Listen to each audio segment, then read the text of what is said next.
হ্যাঁ, আমি অনেকটা বদলে ফেলেছিলাম নিজেকে তোমাকে পাওয়ার জন্য, নিজেকে একদমই বদলে ফেলেছিলাম, কিন্তু তুমি আর শেষে আমার হওনি। চাইলে কিন্তু পারতাম আমরা এক হতে, পারতাম একসাথে কোনো ছোটোখাটো বিষয় নিয়ে ঘন্টার পর ঘন্টা ঝগড়া না করে আপোষ করে নিতে। হ্যাঁ, তুমি রাগ করলে রাগটা আমিই ভাঙাতাম, কারণ হারানোর ভয়টা আমারই ছিল বেশি, তোমার নয়। গল্পটা আমাদেরও হতে পারতো, কিন্তু গল্পটা আমার হলো, আমাদের নয়। কারণ তুমি আমাকে অর্ধেক বদলে ফেলে ইতি টেনে দিয়েছ এই গল্পের। এখন আর আমি পারি না আগের মতো হতে, আগের আমিটাকে ফেরত আনতে। এখন সবাইকে খুব বলতে ইচ্ছে হয়, কারো মায়ায় পড়ো না।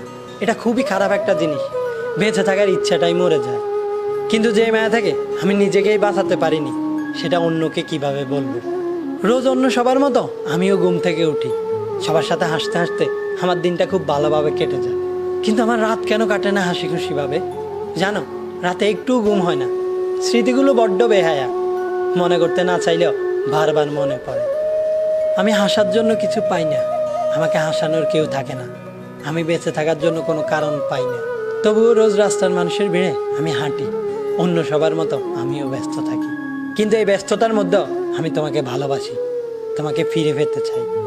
আমার কলিজাটা পোড়ায় আমি একটা জ্যান্ত মরা, কি করে বাইসা থাকি আমি তোরে সারা। কলিজাটা পোড়ায় আমি একটা জ্যান্ত মরা, কি করে বাইসা থাকি আমি তোরে সারা।